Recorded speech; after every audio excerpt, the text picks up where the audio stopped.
L'examen d'autres blocs de glace d'origine mystérieuse a révélé qu'ils contenaient des feuilles de thé ou des choses du genre. On pouvait alors supposer que la glace est tombée d'un avion en vol. Mais dans ce cas-ci, on n'a aucune preuve quant à son origine. En plus de l'eau que les avions peuvent rejeter en vol, la glace peut se former sur les ailes selon un procédé qui rappelle la formation de givre sur les vitres. Plusieurs cas documentés ont d'ailleurs mis en cause des avions.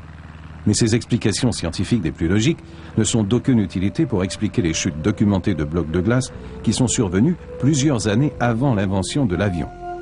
C'est notamment le cas d'un bloc de glace de près de 2 mètres de diamètre qui est tombé en 1847 dans l'Ayrshire, en Écosse, dans le champ d'un certain monsieur Moffat. Le quotidien de Scotland a alors conclu que les Moffat avaient eu de la chance. Si le bloc était tombé sur leur maison, il l'aurait écrasé. Ces quasi-catastrophes surviennent encore de nos jours.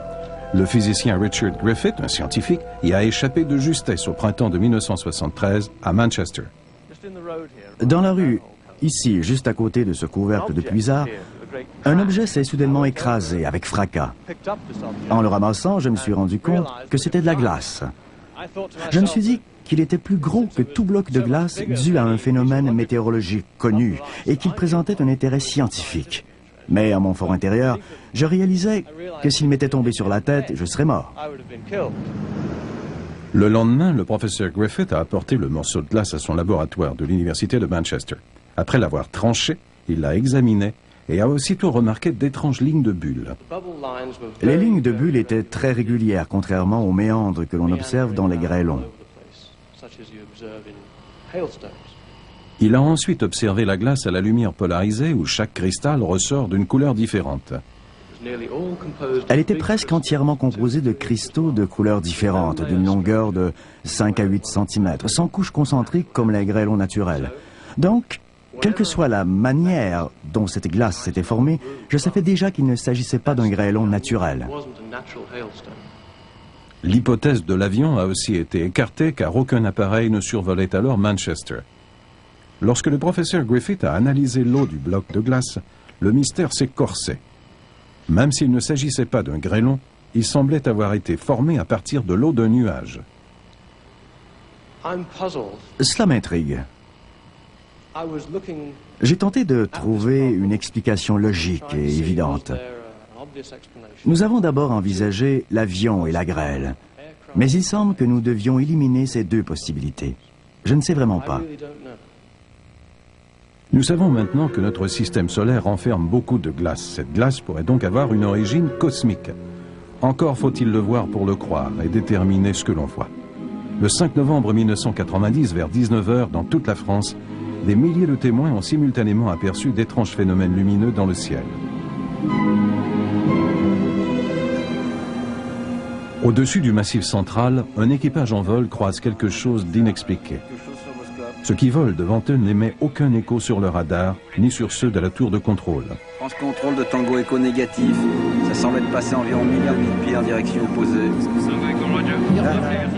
À la même heure, dans la banlieue de Colmar, en Alsace, un professeur d'art plastique rentre de son travail. Il s'apprête à garer sa voiture quand son attention est attirée par des lueurs dans le ciel. J'ai vu une sorte de feu de Bengale dans le ciel. C'était des traînées lumineuses en nombre très important. Alors je me suis précipité sur le caméscope qui était dans la voiture, j'ai commencé à filmer. Donc j'ai focalisé essentiellement sur un point qui me paraissait prépondérant. C'est en revisionnant la cassette ensuite que j'ai constaté qu'effectivement il y avait un triangle qui apparaissait clairement ensuite. Le problème c'est qu'en filmant ces choses qui me paraissaient plus importantes, j'ai occulté le reste, c'est-à-dire un nombre important de traînées lumineuses qui avançaient de façon parallèle. C'était superbe, il faut dire c'était magnifique. Et ça m'a fait vraiment... j'étais heureux, c'était beau, et j'avais le sentiment de vivre quelque chose de vraiment unique. Le lendemain, dans toute la France, des centaines de témoins décrivent ce qu'ils ont aperçu la veille. Hier soir, vers 19 h, en revenant du bout de la rue du lotissement, j'ai aperçu un phénomène lumineux, mais les contours de l'objet, si on peut dire, n'étaient pas très précis. C'était surtout des points qui me permettaient de définir la forme. Alors, devant, il y avait comme un V, avec des lumières très brillantes, plus grosses qu'une étoile. Les étoiles faisaient le tour, enfin les étoiles et les lumières de toutes les couleurs faisaient le tour. Et le plus impressionnant, bon, c'est quand quand ça a passé, j'ai bien vu que c'était une masse, parce que c'était noir, ça a caché les étoiles, hein, et les phares étaient allumés en dessous. Et donc ça éclairait au sol, mais ça devait être quand même assez haut, puisque les reflets ne donnaient pas vraiment au sol. Enfin, on voyait ces phares comme des lasers, mais ça n'éclairait pas le sol, donc ça devait être quand même assez haut. Mais alors si c'était haut, c'est que c'était énorme. Encore plus tôt, encore plus d'infos avec Jacques Legros. Et des ovnis dans le ciel de France, dans le Bas-Rhin d'abord, mais aussi à Nantes, en passant par les aéroports d'Orly et de Roissy. Paris. Les médias s'emparent de l'affaire. Toutes les unes des journaux parlent de cette vague de lumière inexpliquée. Les scientifiques commencent leur enquête. Leur thèse s'oriente dès le début vers un objet qui se serait désintégré dans l'atmosphère.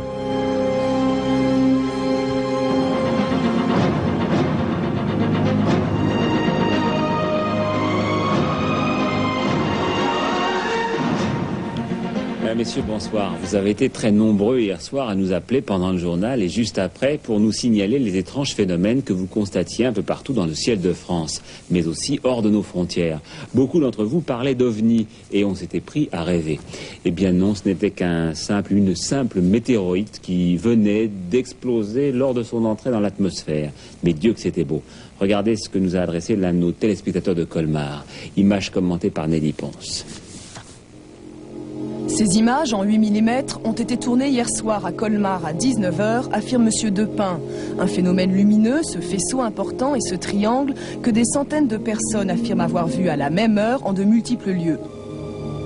De Toulouse à Turin, de Bordeaux à Londres, plusieurs centaines de témoignages décrivent une manifestation lumineuse ayant traversé le ciel d'Europe d'ouest en est.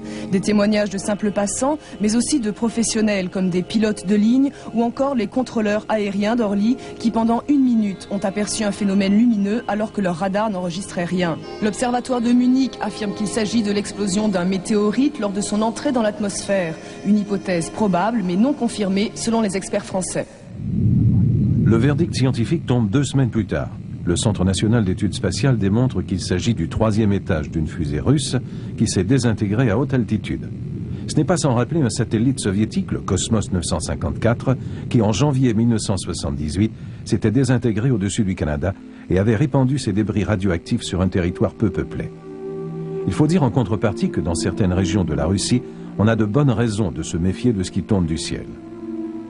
Ce Russe a été, dans sa jeunesse, l'un des premiers témoins de ce qui a sans doute été la plus grande catastrophe jamais survenue à la surface de la Terre.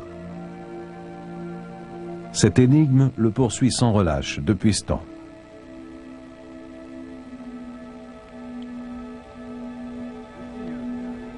Ces images ont été tournées il y a 50 ans. Il partait alors en traîneau vers les plaines gelées de la Sibérie pour entreprendre son enquête sur le grand cataclysme de Tunguska. Le matin du 30 juin 1908, une énorme boule de feu a jailli dans le ciel et elle a explosé au-dessus de la forêt sibérienne. On a entendu la détonation à des milliers de kilomètres à la ronde.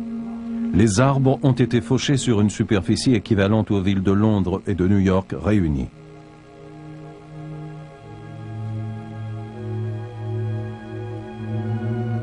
Pendant des semaines, les nuits d'Europe ont été presque aussi claires qu'en plein jour. Ces photos ont été prises après minuit. Plusieurs décennies plus tard, on se perd encore en conjecture sur l'objet qui est tombé du ciel en ce matin de juin 1908. S'agissait-il d'une météorite colossale, d'un trou noir venu de l'espace, d'une bombe atomique que l'on n'avait pourtant pas encore inventée, ou peut-être même d'une soucoupe volante? Le temps a passé, mais les scientifiques se réunissent encore pour tenter de résoudre l'énigme du 30 juin 1908. Le docteur Nikolai Vassiliev de Tomsk et le docteur Alexander Dolgov de Novosibirsk se sont donné rendez-vous à l'Académie des sciences soviétiques. Le professeur Yavnol vient du comité des météorites de l'URSS et le docteur Leonid Krinov, l'un des premiers scientifiques qui s'est rendu sur le site, est encore actif.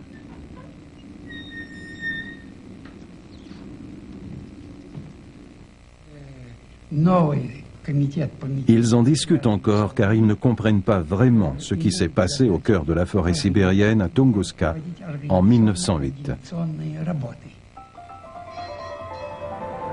Les recherches sur l'énigme de la grande explosion sibérienne ont débuté en 1921, juste après la révolution russe. L'Académie des sciences a été l'une des premières institutions créées par les bolcheviks dans l'ancienne Petrograd, devenue Leningrad, puis Saint-Pétersbourg. Et on a décidé que la nouvelle science socialiste serait à l'avant-garde des sciences naturelles.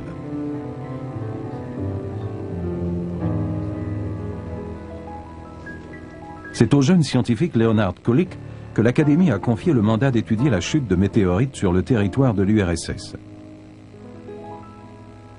Un ami a montré à Kulik le récit d'un témoin oculaire rédigé à l'endos d'un vieux calendrier. Ses premiers souvenirs de l'événement remontent à 1908, une période plutôt étrange.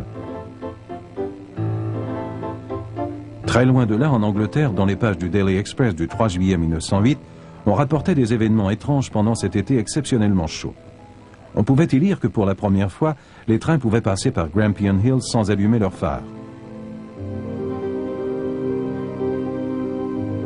Un golfeur a écrit au Times qu'il pouvait jouer après 11 heures du soir à Brancaster, dans le Norfolk, et qu'il s'était levé pour lire à 1h15 du matin sans avoir à allumer la moindre ampoule. Cette photographie de l'église Whitkirk a été prise longtemps après l'heure normale du crépuscule. Et ce phare a été photographié à Gloucester vers minuit.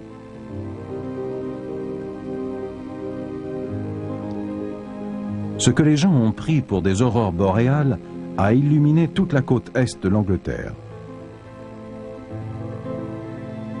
La Société royale de météorologie a rapporté un choc d'une intensité énorme dans le sud de l'Angleterre, suivi par la vibration d'une explosion dans l'air qui a fait 2 fois le tour du monde. Kulik a trouvé des témoignages semblables dans la presse sibérienne. Le journal de Tomsk parle de la chute possible d'une météorite.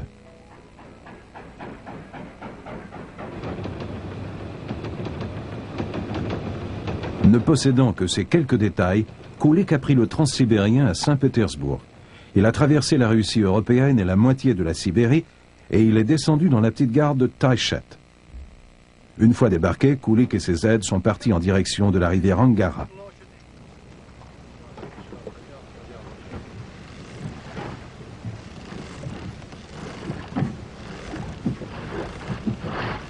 À partir de là, ils n'avaient plus que des chevaux et des bateaux pour avancer dans la glace et la neige de la forêt sibérienne, la taïga. Il fallait traverser de nombreuses rivières et le danger augmentait avec la venue prochaine du printemps. Accompagnés du célèbre caméraman soviétique Shtrukov, ils sont finalement parvenus au petit poste de traite de Varavara. Les habitants étaient des revendeurs de fourrures, des Mongols de la tribu des Avenki, dont le territoire de chasse longe la rivière Tunguska. Le cataclysme de 1908 datait déjà de 20 ans, mais comme le relate le docteur Krinov, les gens de l'endroit en avaient gardé un souvenir très vif.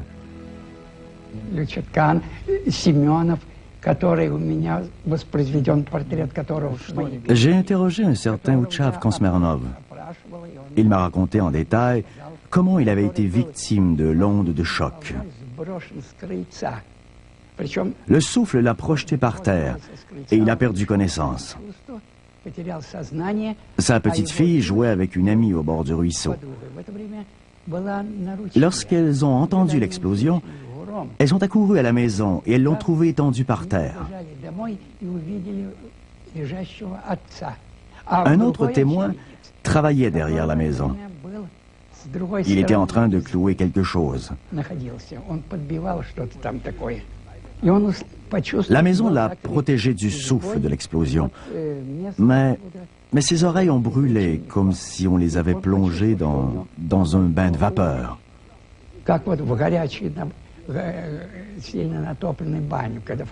Il s'est couvert les oreilles de ses mains et il est rentré en courant. À ce moment-là, tout était déjà terminé.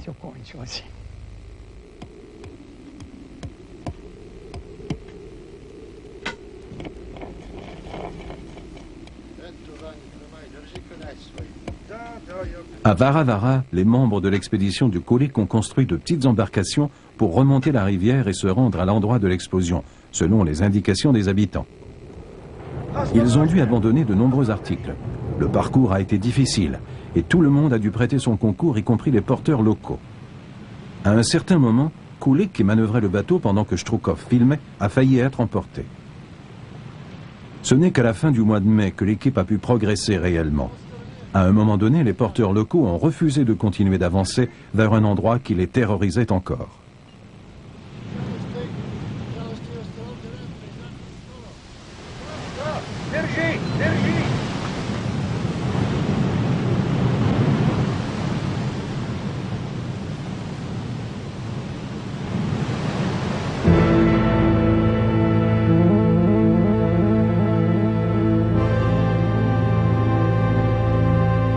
L'équipe a finalement atteint les eaux calmes de la Haute-Tunguska, à son confluent avec les eaux de la Chumbi.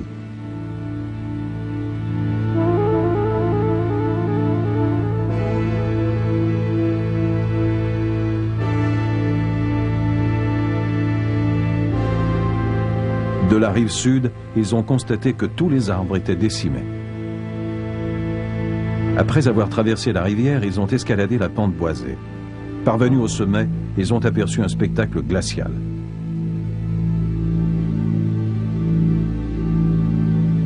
À perte de vue, les arbres étaient couchés comme un régiment de soldats fauchés en rang serré à la suite d'un massacre inimaginable.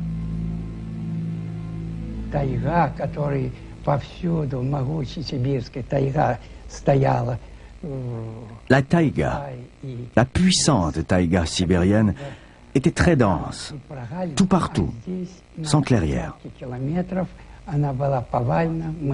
Mais voilà que, soudainement, nous étions dans cet endroit où la forêt avait été aplatie à des kilomètres à la ronde. Les repousses étaient encore de petite taille. Elles étaient recouvertes par la neige.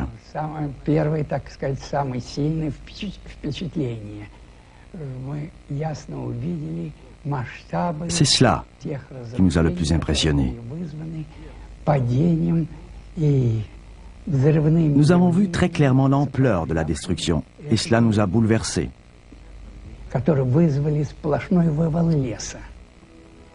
Kulik, Krinov, Stroukov et leurs aides ont avancé durant des jours à travers les débris d'arbres et les repousses.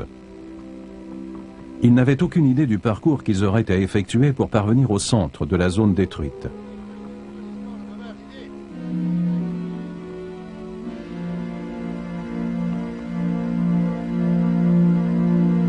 Ils ont fait de leur mieux pour subsister en campement à partir des ressources du milieu aquatique et terrestre.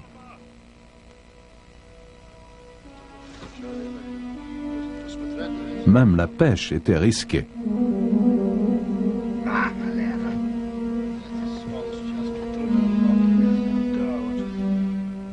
Avec le temps, l'équipe est parvenue, 100 km plus loin, au cœur des vestiges de l'explosion. Kulik voulait nommer le centre du site de 1500 km² le marais de la rive sud de la Tunguska. Convaincu qu'une météorite l'avait formé, Kulik a entrepris l'exploration du marais infesté de moustiques.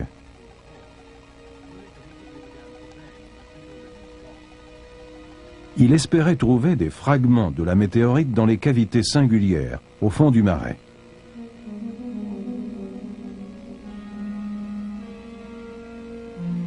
L'équipe a drainé et excavé le contenu de ces trous sans résultat.